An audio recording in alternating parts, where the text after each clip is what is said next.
gingivitis, a bad back, indigestion, fatigue, low libido, not sleeping well, need to lose weight. Just some of the topics you'll hear about. Hi, I'm Dr. Bob Martin. Join me Sunday mornings at 10 on Talk 1470 WNN. The following message is sponsored by the Florida Department of Elder Affairs, the Florida Association of Broadcasters, and this radio station. Have you ever given your Social Security number to someone without knowing why they need it? Has your Medicare card been stolen? If you think you've been a victim of Medicare fraud, contact the SHINE Senior Medicare Patrol Program. They empower seniors to prevent Medicare fraud and can help if you've been a victim. To speak to a SHINE counselor, call 1-800-963-5337 or go to floridashine.org. The China trade war is on. If you're worried about your investments, listen to Online Trading Academy Radio right here on WSBR. If you like to trade on your own and now think you should stay out of the markets till this thing blows over, listen to Online Trading Academy Radio.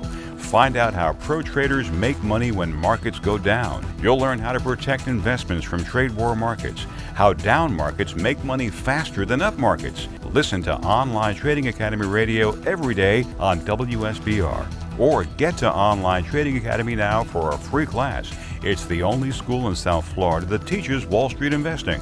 Call now for tickets to a free half-day class. You'll see how pro investors pick stocks and how money is made in up, down, and sideways markets. Online Trading Academy. Call now, 954-668-2510. 954-668-2510. Talk here. Talk there. Talk 1470 AM and 95.3 FM. The Health and Wealth Radio Network. WNN. The following program does not necessarily reflect the opinions of the staff, management, ownership of the station. Jay and Janine are expressing their own opinions, and such is not a substitute for psychological or mental health advice. If you are experiencing an emergency, please hang up and call 911.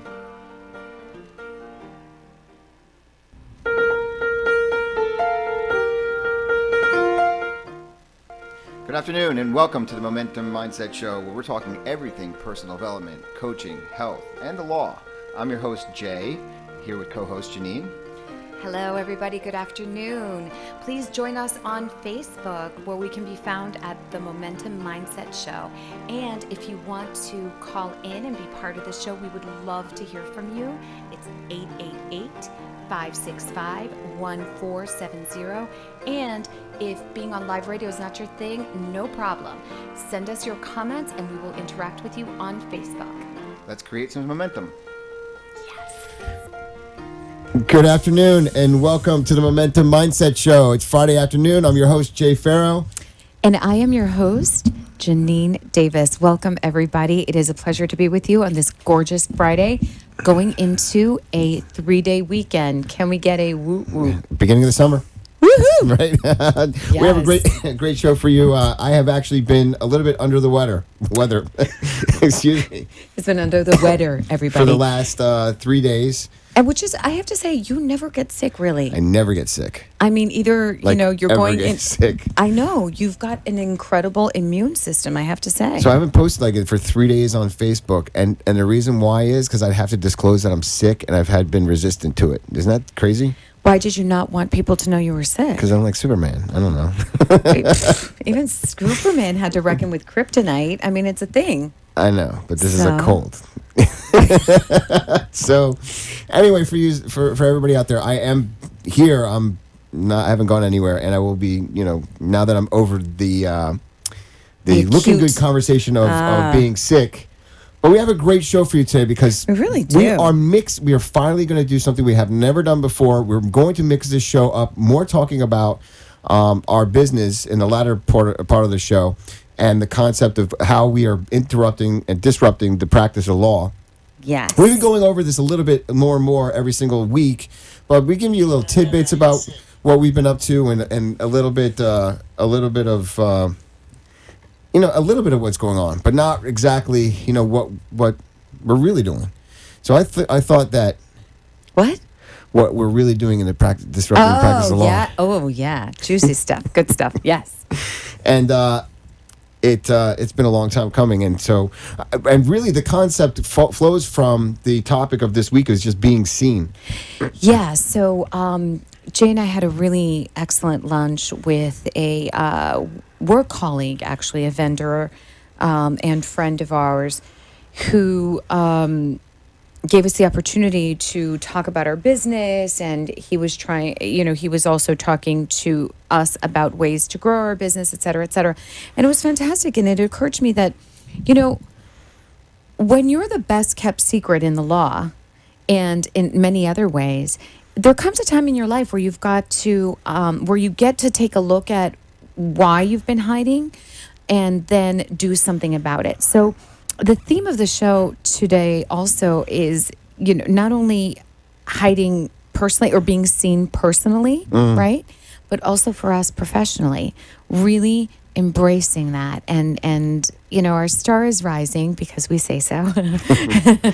And really embracing the opportunity and the platform that we have and the service that we want to be to the world, really. And I know that sounds really lofty and it can sound a little woo-woo, and I don't mean it woo-woo. And people who know me know that I am somewhat, I'm really faithful and spiritual and whatever, but my feet are firmly planted on the ground. So I mean that in a very profound way. We are interrupting business as usual.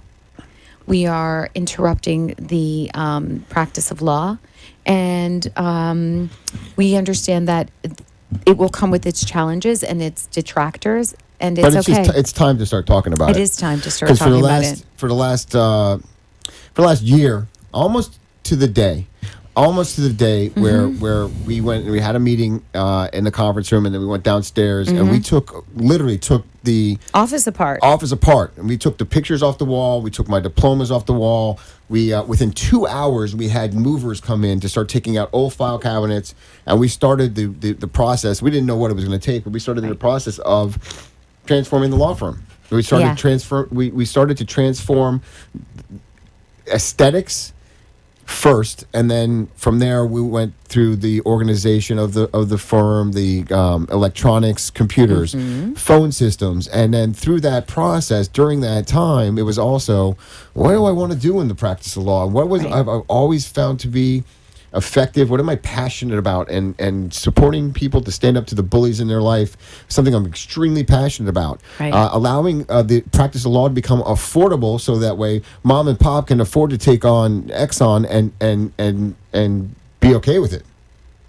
When I say Exxon, I'm saying it's David versus Goliath.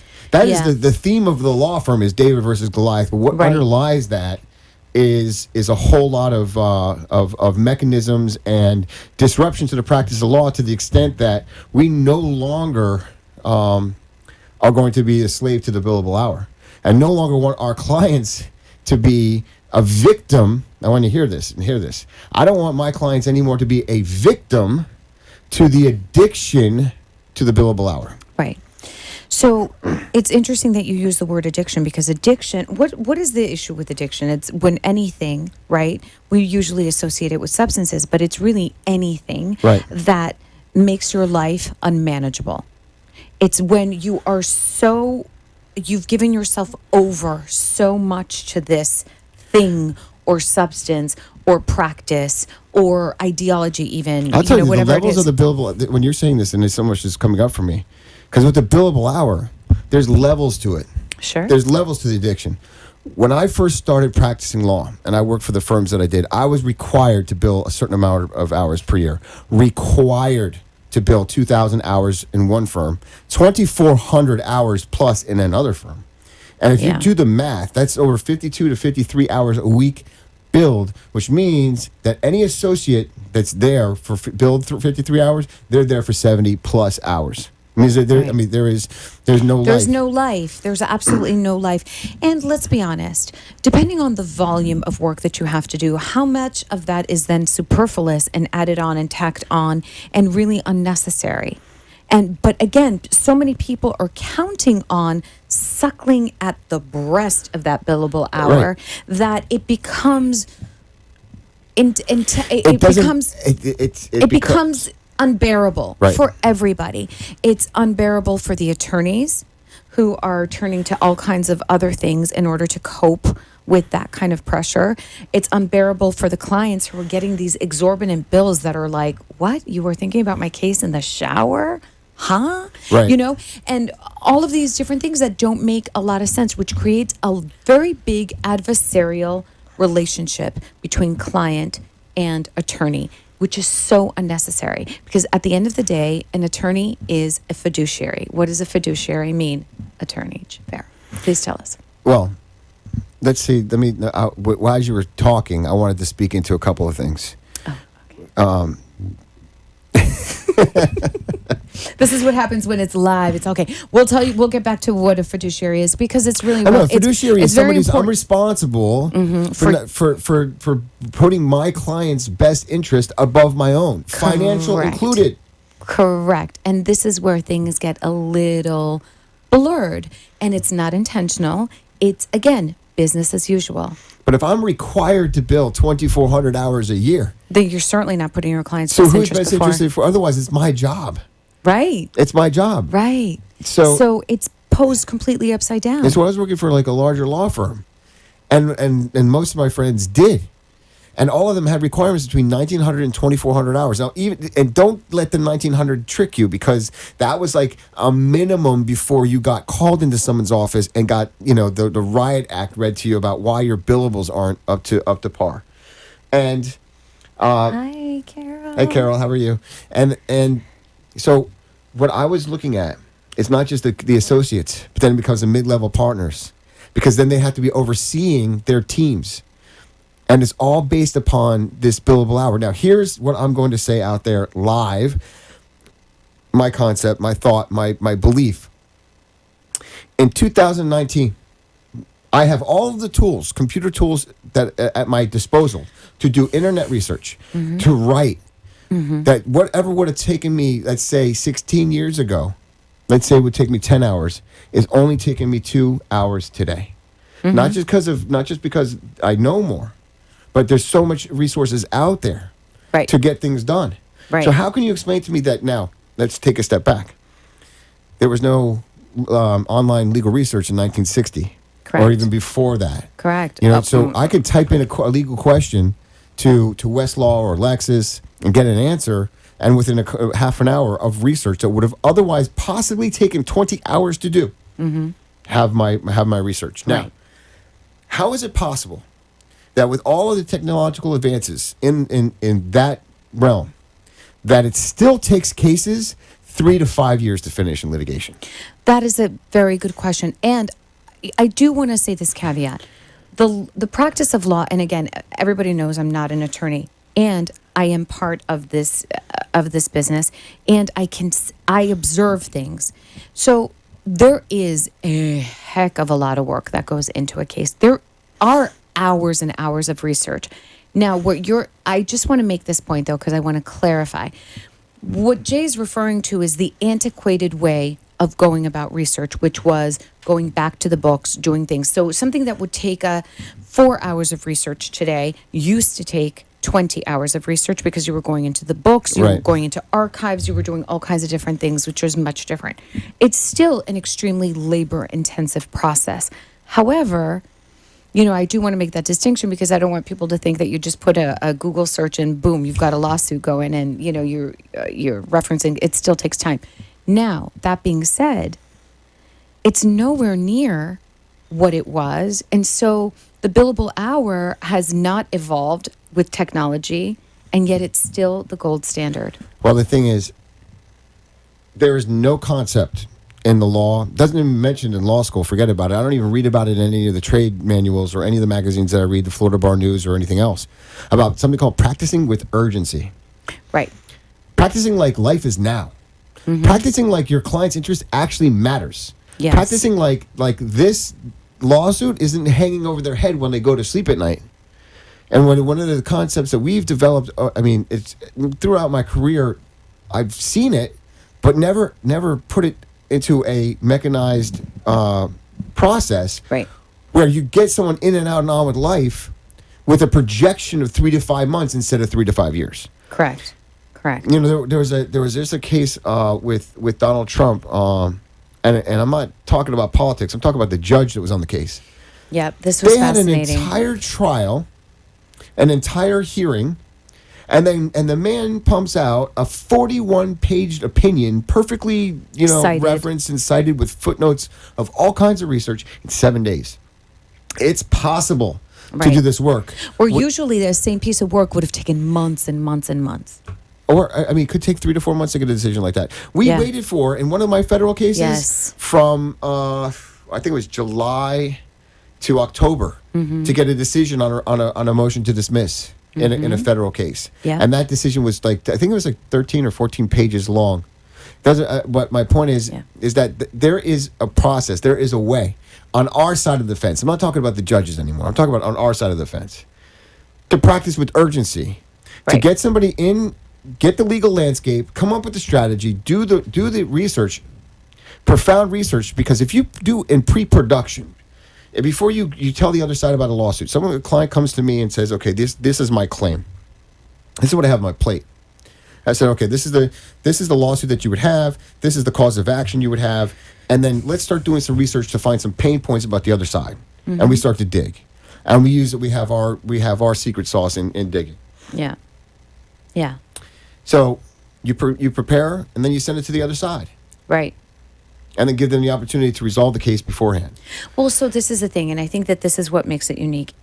Our approach very unique is not only are we interrupting the idea of and the addiction to the billable hour, which we've already remedied at the firm, but also inviting opposing counsel to be expedient and be urgent and have their own life and their client's best interest at hand.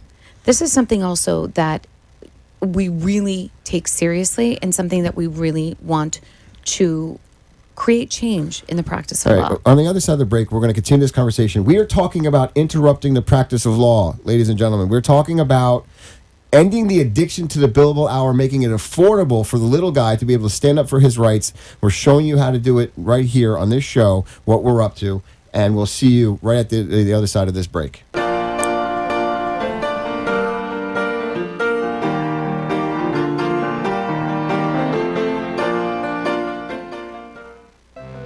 Farrow Law Firm, standing up to corporate bullies, using innovative, aggressive, and effective strategies to resolve disputes effectively and timely. Contact us at 954-252-9818, online at farrowlawfirm.com, and on Facebook at Farrow Law Firm. We look forward to being of service to you.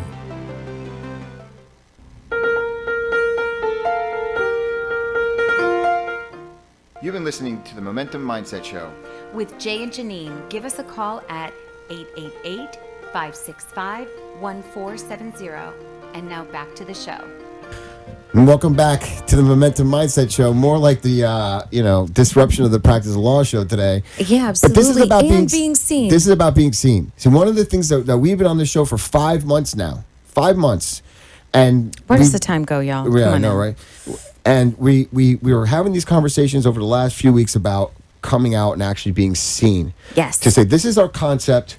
This is what it looks like. It's uncomfortable. It's scary. Oh my God, a lawyer is shouting to the world, hey, you don't need to pay the billable hour. Could you imagine that? There's a lawyer saying there's a better way than the billable hour. Right. There's a way to practice law with urgency and effectiveness at the same time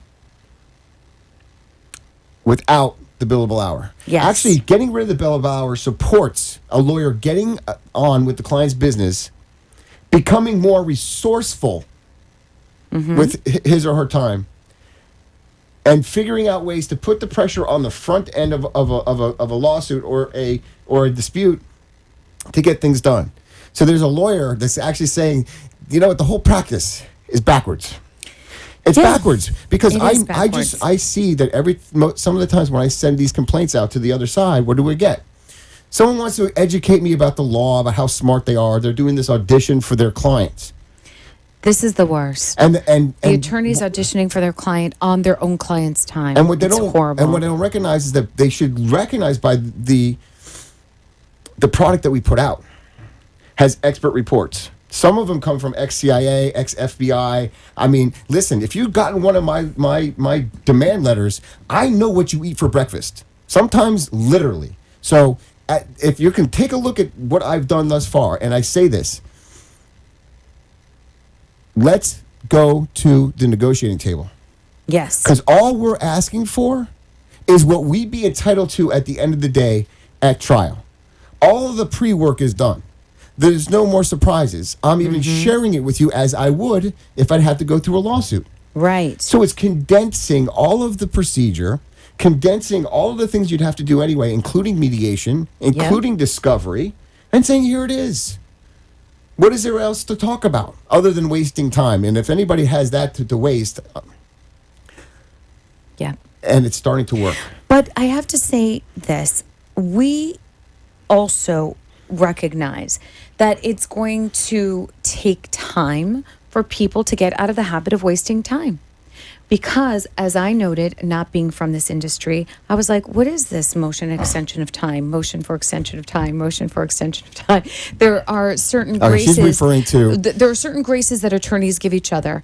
Because, with good cause, in many times, when you just get into a case, you need time to prepare. And if there's something upcoming, then you request extensions of time. But it becomes pattern and practice. In other words, there are real reasons why it needs to exist. Right. And then there are reasons that you're delaying. Nobody cares that the other side is on vacation. Nobody cares. People's lives are in the balance. Your clients' lives, we often get things from attorneys. Oh, I'm so busy. I'm traveling here, there, and everywhere. Guess what? My client doesn't care about your travel schedule. Handle it. Or find somebody in your firm who can. It's really kind of like holding to task, people to deadlines. Creating that urgency, creating that service, creating that space where people's lives matter. But here's the secret, too. Lawyers procrastinate. Oh, my goodness, of course. And lawyers are human beings. I have been facing my procrastination over the course of the last number of months where I've been very present to it. What does it mean in my life? What is my strategy of procrastination? And how much does it cost my clients?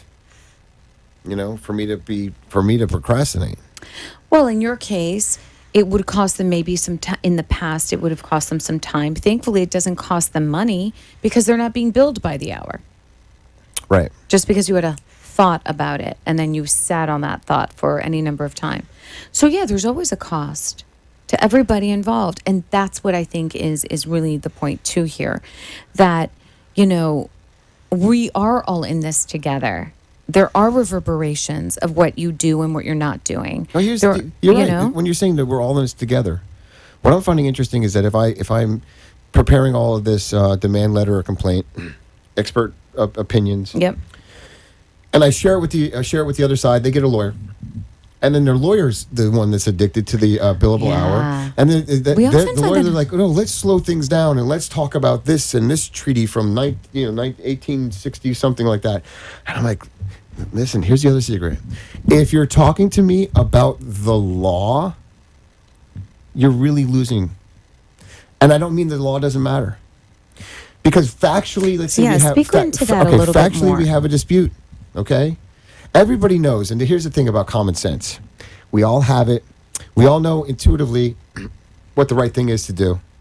Okay? The people on the other side know they ripped someone off. So let's cut the nonsense. Right, okay? right. So if you're talking, so this is what you're saying. In other words, hear me. If you're talking to me about the law, you may be right that you could extend procedure. You might be right that there's a nuance that maybe you can argue for the judge to exclude certain evidence. You may be able to argue that I might not be able to get every document from your computer that I'm asking for. Right. You might win on a technicality. That's going to take your client 3 years. And your client's a person. It's not a corporation. They're people. Yeah. And they have to go to sleep every single night thinking about what if that judge doesn't follow what my lawyer said. What if they doesn't go my way? Because if I'm laying something out to you and if I have done my research and done my claims, the claims exist. Most of my claims are civil racketeering, civil conspiracy, breach of contract, fraud and the inducement. If my client's out of money and I've taken a look at this and I'm like, okay, this is what this is, and I have an expert take a look at it and says, yeah, that's what this is, civil racketeering, or yes, this is breach of contract, or this is what your damages should look like. All right, we have a dispute. At the end of the day, at that point, we're just talking about money. Now, two things are happening. If I have enough to go forward to file a lawsuit, you're going to have to defend it. And if you have to defend it with whatever you got, what are you defending exactly? Your need to be right.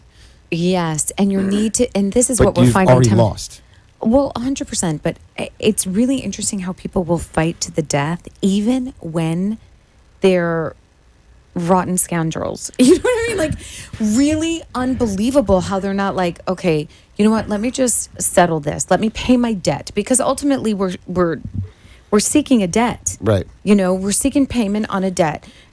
This person brought the business. You stiff them. It's a debt. You owe them. Period. Right. It's not more complicated than that. But see, there's so many up here.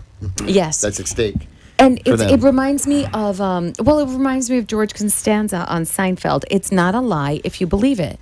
And because these people practice this way, and they have practiced this way, and they've done business as usual like this for sometimes decades, they don't think that they should ever have to remedy their rogue ways. They just don't. And they have deep enough pockets to run interference. What do I mean by that? Distract, hire important fancy names behind them, intimidate, do all kinds of nonsense things instead I'm glad you brought that up. Doing the right thing. And I'm glad you brought that up because Goliath is always gonna is always gonna hire Goliath. Of course. You understand? Yeah. Yeah. So. Yeah. And this is really true. So we use this a lot as a reference in our law firm. It really is David against Goliath. And sometimes it's David against Goliath in the sense that it's not necessarily because one has more money than the other, but it's because one party has a mindset issue where they are intimidated to go forward. They're afraid of what litigation could mean for their life. They're afraid of the confrontation. They're afraid to ruffle feathers. Right. They're afraid to part of the create way change, even though it's to their benefit. These law firms practice, the large ones, and this is where we get creative. We will get and become the targets. Oh, yeah. So most people, I'm not sure lay people know this, so it's really worth saying.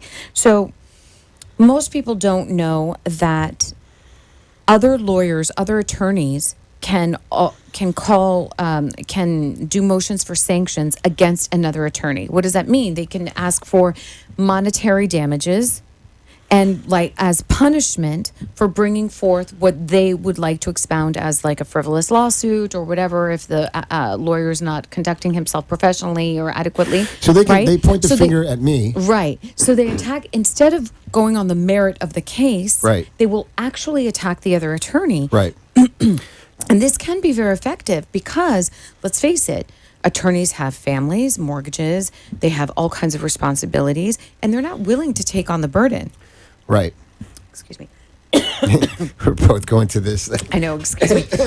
He's got a cold. My body's threatening to unleash it onto me, and I say no. So what we're talking about is the strategy from Goliath. And what happens in every single one of the cases that I have, I'm representing the mom and pop. Not always because we have clients who have money. It's also the client with the mindset that they've been bullied. Anybody can get bullied. Anybody. And so when you get Goliath has these large law firms, and the MO is this: there's someone that doesn't have like a large law firm. No, I'm going to send a motion for sanctions. I'm going to threaten the lawyer's license. Yep. I'm going to threaten their pocketbook, and I'm going to make sure that they know that they don't mess with Goliath. And I tell you what. And I say this, and I love it. I'm kind of getting proud of it. It's like, I'm a man. I've seen death 9 times. I've done things that. In the last year, as far as my workout schedule, my this, my that, it's going to take a lot more than a threat from Goliath to get rid of us. Because really, there's nothing to fear. There's nothing to fear. 100%. I mean, listen, there is that saying, there's nothing to fear but fear itself. And that is so true in the sense that. I was about to go on a big tear. Do it. Let me not interrupt that. You go. You go. There's nothing to fear. There's nothing to fear.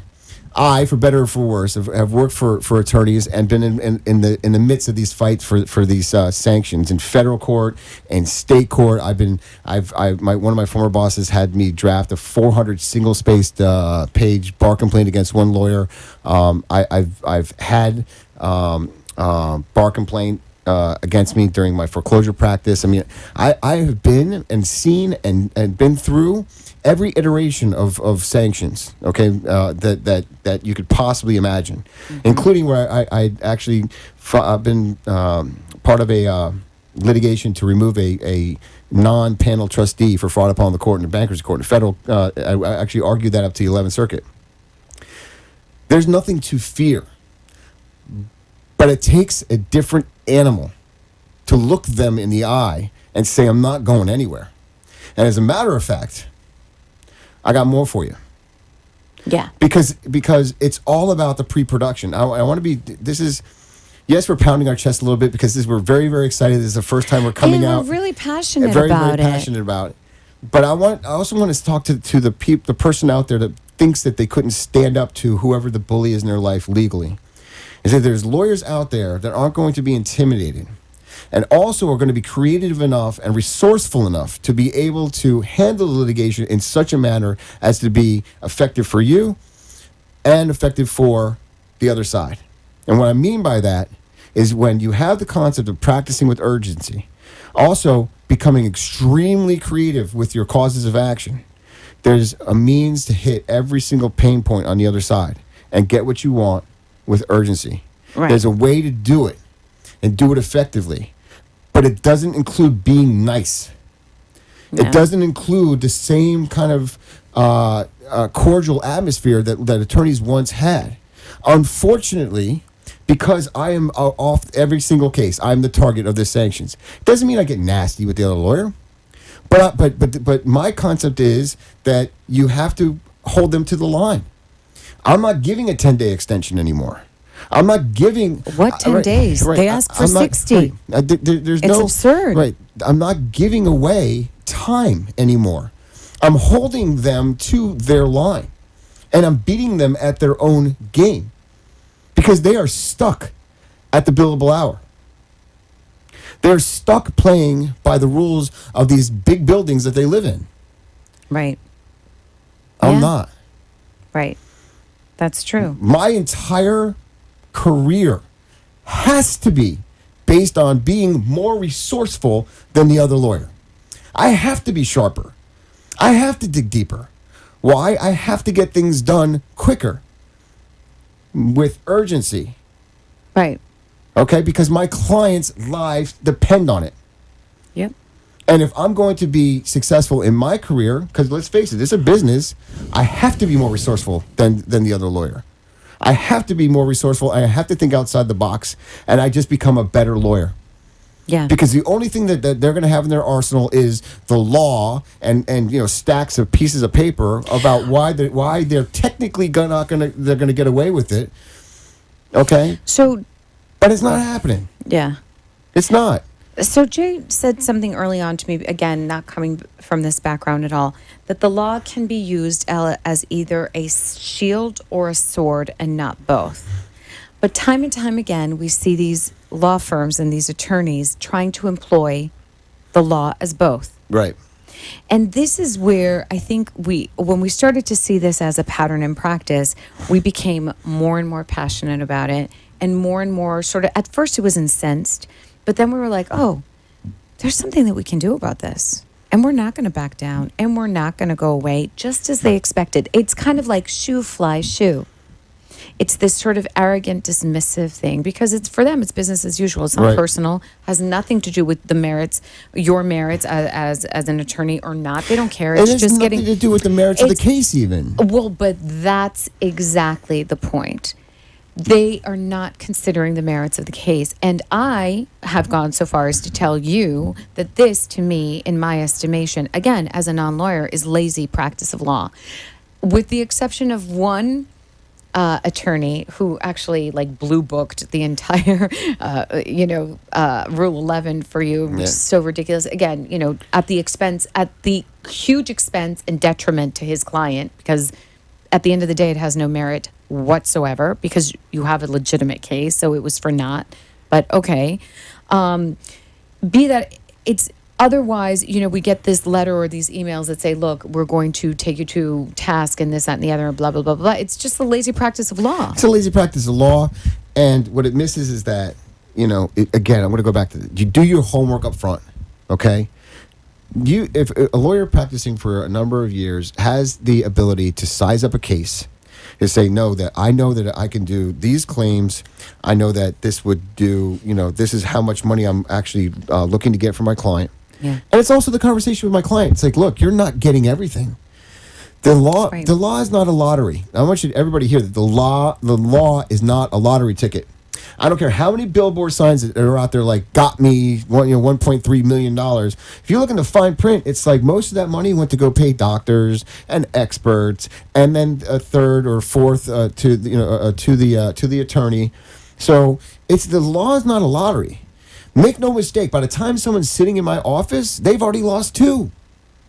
Because they're going through it. They've lost money and now they're losing time. So the clock, or whatever you want to say, is already taking there's already a loss if someone's sitting in my office. And I have to explain to them, I'm not looking to get you that home run. Because if we're going to practice this way, we're also going to hold the line of, we understand that there's going to be a premium paid to get this result done at this particular time. Sometimes, you're going to hit your home run, but as a practical matter, that's not what's going on here. Because if you're thinking win-win to begin with, if you think about the other side, if you can get rid of the bad and wrong and the oh my God, I'm the victim here, and you can start thinking about how can I be of value to the other side, then you become the most powerful person in the room. And I'll say it again. If anybody's sitting in my office or any other client or anytime anybody's done you wrong, if you can get out of victimhood and say, how can I make this a win for the other side? You become the best negotiator, because it's in that space that you can truly think about outside of the box and how to enroll somebody into a possibility that didn't exist. And how all of this ties in to our life is that these are all transformational tools. Absolutely. Life is now. Absolutely. Practicing with urgency. Right. Creating possibilities, getting out of victimhood.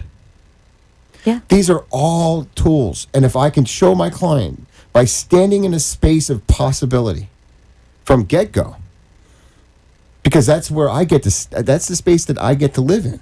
Absolutely. And by de facto, they get, it's a whole world that's open up to our clients. And then they can take that into their world. I want to acknowledge Glennie, who's very active with us today. Thank you. So his last statement here was, money over power than anything else in any lifetime. And how can we change it or turn it around or just live life the easy way? So Glennie, say more. We'd love to hear more about your thoughts. What I think that he's saying, and what we're talking about, is the illusion is that money creates power. Let me say this again, because this is the most powerful message we have. Money only creates the illusion of power, but that doesn't create power. Correct. Okay? Just because someone sends something to me or they work in a big building, the reason why they're there, it's the illusion of working in downtown. Mm-hmm. It's the illusion of success. Mm-hmm. But Right. there's no substance behind it. Because let me tell you another like an unknown known, okay? When you go to one of these large law firms at a law school, 5 years, you're not doing anything. When I was at the large law firm that I worked at, I went to one small motion. And I had to go with a partner. And I didn't even get to argue it because he took over. Okay, whereas when I was with the smaller firms, like I was in bankruptcy court, I was in court trying cases every single day, evidentiary hearings. I was representing bankruptcy trustees, working with the federal marshals. I mean, in it. Yeah. So it's like you don't know what you don't know. Right. When just because you have the illusion, money creates the illusion of power. I'm hoping that you're going to over bet on that. If you have more money, because I'm not fighting with money. I'm fighting with my heart. Right. I'm defending someone with my heart.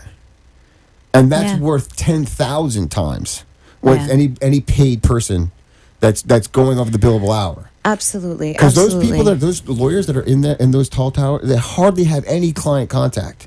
Client contact. Right. Because they have a formula. Right. And again, let's be clear here. Attorneys on the other side are, at the end of the day, professional colleagues.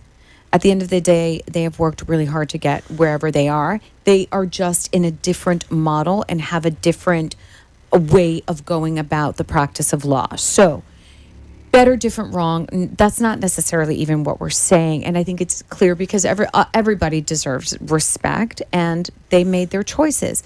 What we're talking about is we don't necessarily subscribe to that at all, and or to that practice of law. And we do practice with heart as an absolute tenet of what goes on in the law firm. Every single person in the law firm gets contact with you. Right. Every single person in the law in the law firm knows that you are on top of their case, that you actually care. In other words, it's not just in the hands of a whole bunch of lower level personnel. You've got the touch on it. You were just talking about formula, and something came up big for me. Yeah. Yes, the largest law firms have their formula, and they have rigged the system. Yeah. To their favor. They don't even know it though. But no, they know they've rigged the system, and I'll tell you why they've rigged the system. Because if you push paper, okay, if you look at the rules of civil procedure, okay, you can rig the rules of civil procedure, and what I mean by that, you can create the timeline of a case by the amount of paper and delay tactics and everything else that you want to throw. Right. I think, and if you have enough money to pay a group of 6 lawyers, now here, there's no law that says you can't have 6 lawyers working on a case against me. No law. Right. You can use this rules of civil procedure to delay things. You can rig the system to delay things.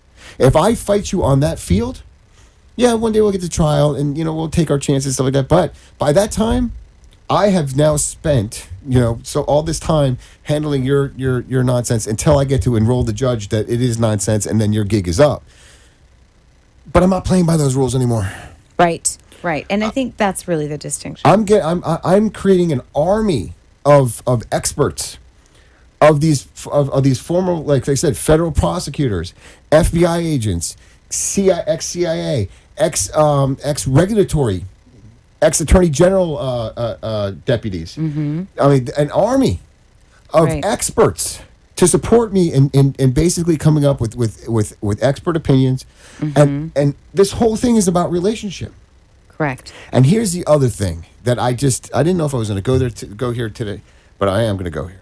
Oh, wow. Oh, Lord. Is that every single thing that is filed with the court, everything is now public.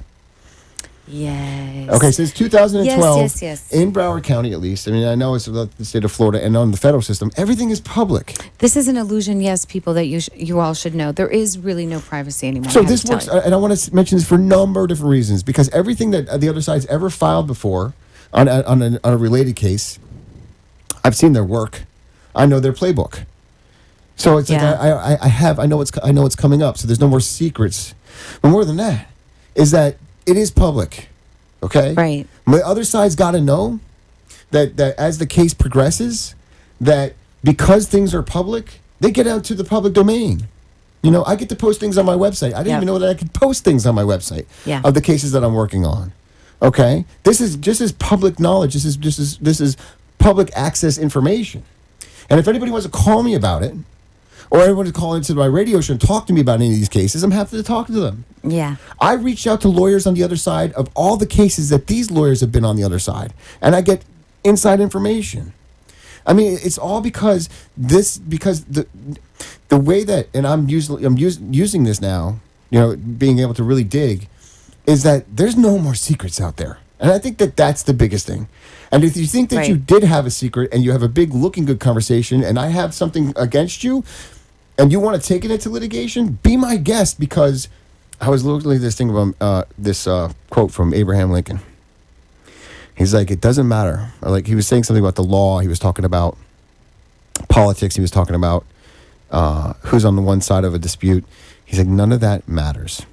The only thing that matters is public sentiment. This is true. Economies die and resuscitate based on public opinion and public sentiment. Whether, like, all of the indexes of our economy are based on consumer confidence. What does that mean? And that reverberates in absolutely every single aspect. So when I say your ways, on the other side of my case is I have like an SEO company. I have an insurance company with 1,000 agents. And they're ripped off one of the agents. Right. And we know that that's not the only agent. It's not the only agent. And yet they're willing to risk more and more. It's just it's crazy. Just like the level of I want to lose is astounding. It is. But it's more, see, I don't agree with that. I don't think I so want to lose. I think they're like, I still want to continue to get away with everything I've gotten away with for so long and sail into the sunset. And no one's going to get me. No one's going to catch me. No one. This is called hubris, right? So what is hubris? It's the overweening pride. And it is the number one indicator of every single downfall of every great empire that has ever been, ever. Go back to the Romans, go back to the Egyptians. You can all trace it back to hubris. The hubris of man is the most... On the other side of this break, I want to continue this because this is huge. Huge. Okay. We've not braked a lot this time. No, we're like on a roll of passion here. All right, we'll be right back after this message from us.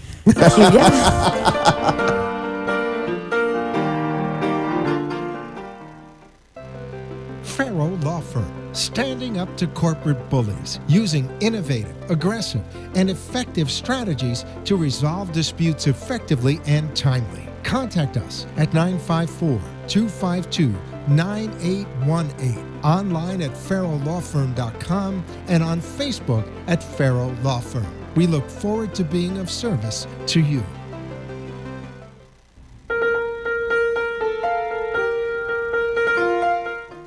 You've been listening to the Momentum Mindset Show with Jay and Janine. Give us a call at 888-565-1470.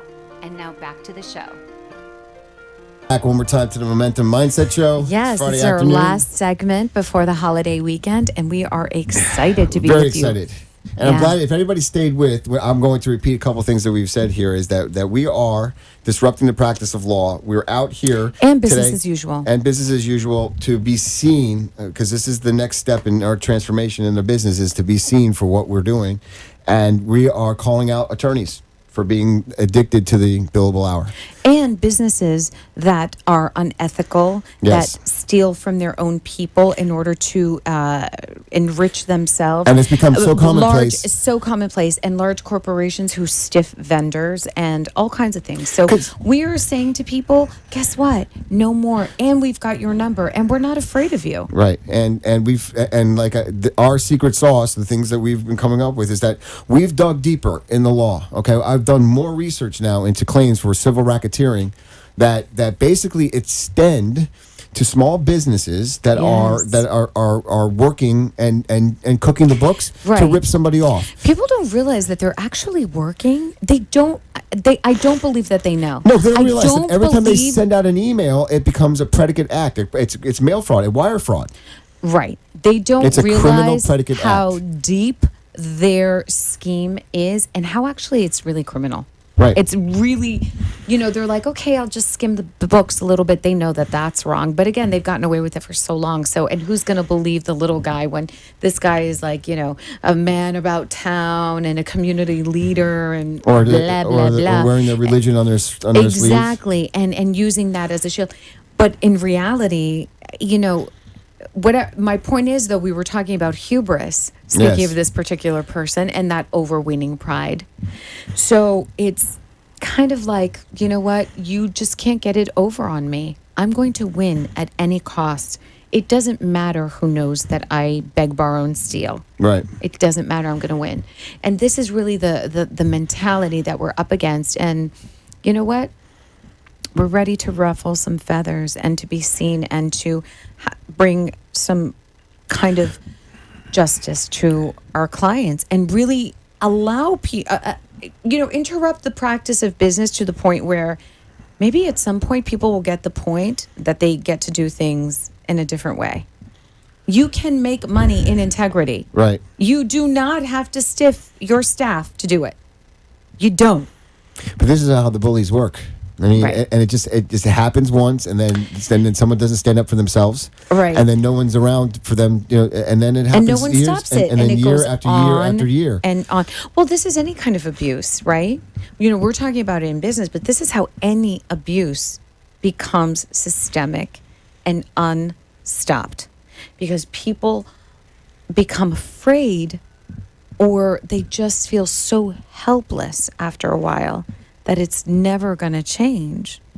I mean, this is how Bill Cosby got away with, raping women for decades. Who was going to go up against him? He was the Jell-O man. Right. He was making commercials for M&M, had the biggest television show for a decade on television. Like, he was untouchable at one point. And now he's an elderly man facing the darkest time of his life. We've been talking about this thing called the Me Too in business. Yeah, we have actually. Absolutely. And it stems from the Women's Me Too movement because people have been silent. Wealthy businessmen, powerful businessmen who are up against people who have maybe more money than they do. I mean, and again, we're talking about degrees of wealth here, or the perception. It's just being the bully. Yeah, just the person who's bullying them. It's crazy. It's crazy. And again, we're talking about real human emotions here. People who are afraid. People who live next to the contractor that stiffed them, that caused their home to be a cesspool of danger. And going back, one of the things that we have really become is more resourceful. Because the question that I get a lot about, well, that's also well and good, but how is it that you go up against the largest law firms in the country, and you're only one lawyer with a 2-person staff? And it's how indeed. And it's because that's only a story too. Right. Who says more people are actually, and again, but people without heart, right? People necessarily, I mean, you could have an army of attorneys, but if they're just punching a clock at the end of the day and billing their hours and, again, we're assuming that, but, it is pattern and practice. Because they're not given a voice necessarily. In the law firm, everyone has a voice. Like when you're becoming more resourceful, you're thinking about creating a new formula. It's writing a new math. It's new mathematics, actually. Right. Because it becomes a matter of pressure points, not how much money I can throw at it. I mean, I have to psychologically look at the person on the other side. Everybody on the other side. What do they care about? What are their interests? What are the things that, how are they spending their money? What are their patterns? Mm-hmm. All of it relates to transformation.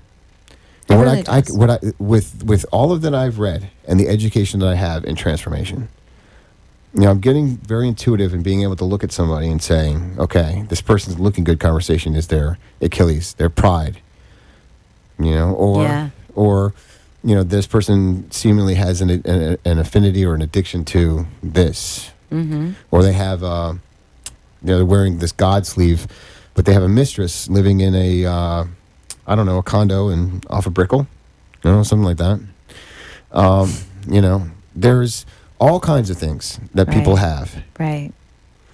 Yeah. And sometimes they've been arrested before, and they've told no one about it. Right. I mean, but what they use that arrest for, and how they hide it through their scheme and their pattern and practice, is that they steal money to hide it.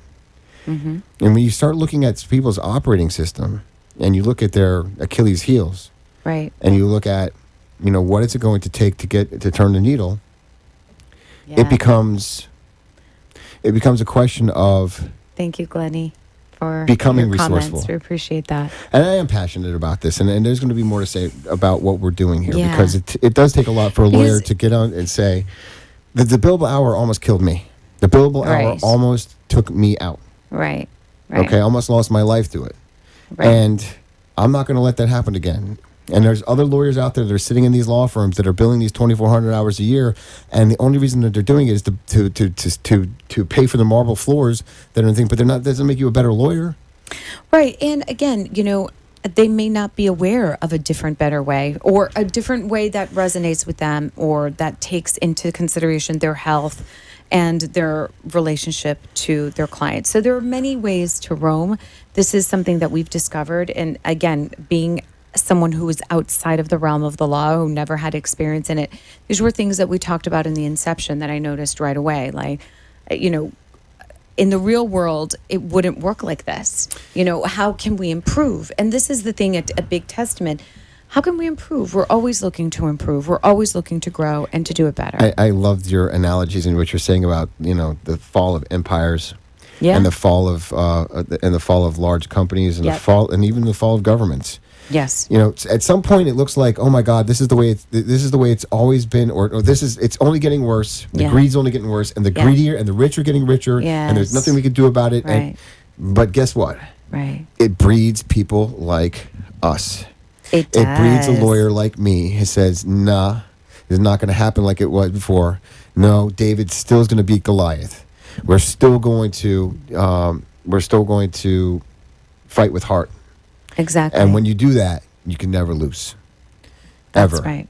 That's right. So we're here. We're going to be seen. This is going to be the outcoming of the new Farrell law firm, of the new transformational, mindful law firm that seeks win-win in all scenarios, with aggressive, outside of the box, Creative. Really creative litigation. Tactics. I like the word Exactly. tactics. Anyway, thank you very much, and Thank you, everybody. for bearing with us. Yes. With our of course, colds we and- are here to be of service in any way, shape, or form. So please look us up. We're on Facebook. Or you give us a call, 954-252-9818. Have a beautiful weekend, everybody. All the best. Enjoy your Memorial Day. And thank you, everyone in our military service. Yep. Bye.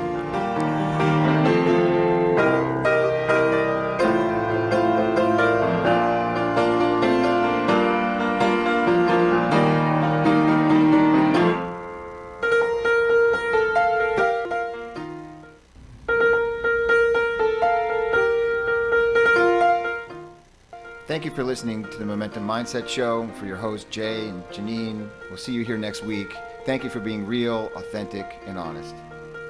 If you'd like to reach us, please contact us on our Facebook page, The Momentum Mindset Show, or on our office phone line, which is 954-559-6987. We are stronger together. And remember, keep going.